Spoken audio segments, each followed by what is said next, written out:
इस विधानसभा के इलेक्शन में उतारा। यकीनन ये हमारे लिए एक आसान फैसला नहीं था।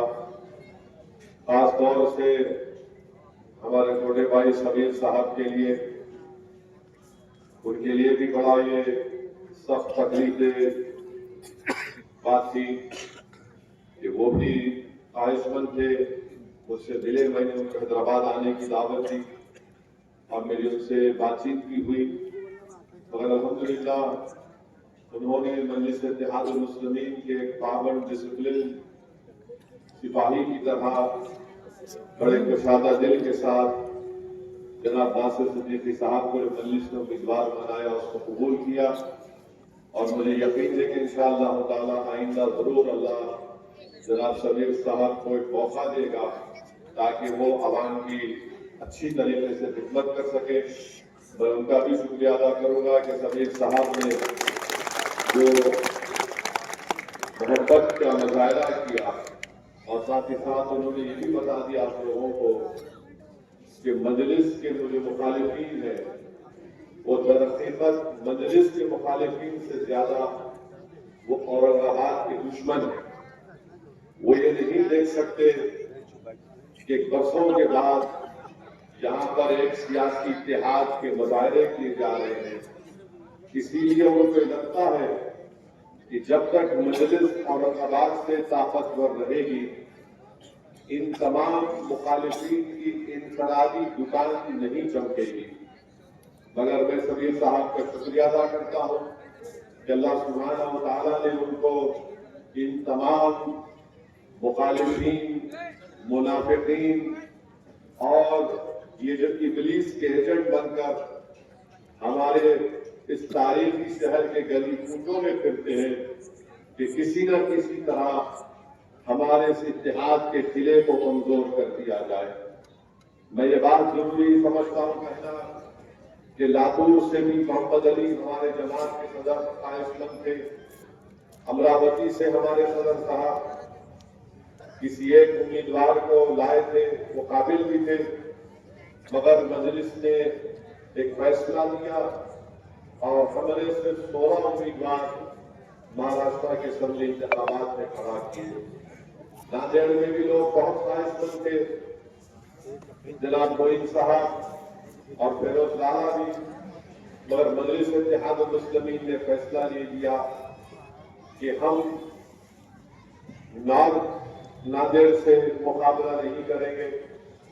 इस साउथ से हम जनाब मोइन साहब के हक में फैसला हुआ तो जाहिर है वहां पर सागर चौश को भी थोड़ा तकलीफ, इंसान है, ख्वाहिशमंद है, तो ये चीजें हैं इंशाअल्लाह ताला, क्योंकि जब जमात का फैसला होता है तो जो जमात के जिम्मेदार होते हैं वो पाबंद डिसिप्लिन के पाबंद होते हैं और उन तमाम ने इस मजलिस के फैसले को कबूल किया। मैं इनका दिल की गहराइयों से तमाम मजलिस के उन तमाम अरकान का जिन्होंने मजलिस के इस फैसले को कबूल किया, यकीनन इंसान है, हर एक की ख्वाहिश होती है, मगर मजलिस ने एक सियासी हकीकत को सामने रखकर फैसला लिया और मुझे यकीन है कि इंशाअल्लाह ताला इससे जमात और मजबूत होगी और जिन हजरात को मौका नहीं मिला मुझे यकीन है कि आने वाले मुस्तकबिल में इनको अल्लाह सुब्हानहू व तआला जरूर इससे ज्यादा मजलिस के प्लेटफॉर्म के जरिए अल्लाह उनको मौका देगा और वो अच्छी तरह से अवाम की खिदमत भी करेंगे। और एक बात मैं बताना चाह रहा हूँ कि परभनी में मजलिस ने किसी उम्मीदवार को खड़ा नहीं किया। ये जो साहब खड़े हैं, मैंने उनको फोन कर कहा कि आपको बी फॉर्म नहीं दिया गया था, मगर इसके बावजूद भी आपने कैसे वो बी फॉर्म हासिल किया। तो खैर अब पुलिस कंप्लेंट हो चुकी है, अब जब एफएसएल की रिपोर्ट आएगी तो शायद उनको जेल को भी जाना पड़े। मैंने खुद उनसे कहा था कि तुम मत लो, तुम्हारे पास जो तुम फॉर्म दाखिल करे वो गलत है। तो खैर मैं ये बात अवामी तौर पर वाज़ेह करना जरूरी समझता हूँ। और एक बात बताना चाहूंगा कि बहुत से लोग समझते कि इम्तियाज जलील साहब फैसला करते, नहीं करते। इम्तियाज जलील साहब फैसला, इम्तियाज जलील साहब से मशवरा करते, हर आदमी से मशवरा करते, फैसला असदुद्दीन ओवैसी मशवरे के बाद होगा।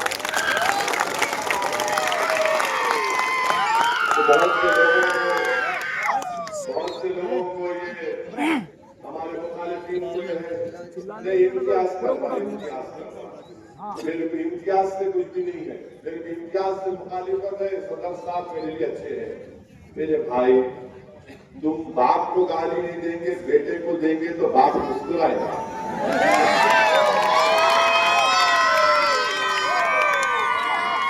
आप किसी एक ताकतवर खूबसूरत घर आपने तामीर किया मजलिस का यहाँ पर औरंगाबाद में, बड़ी शानदार इमारत आपने खड़ा की, इसमें हमारे बुजुर्गों की, नौजवानों की, माँ और बहनों की कुर्बानियां हैं। अब जब हमारी इमारत मजबूत होते जा रही तो इस इमारत पर आकर कोई पत्थर फेंक रहा, नहीं मेरे को सदर साहब से कुछ नहीं, इमारत पर पत्थर फेंक रहा हूं मैं, ये कैसे हो सकता है?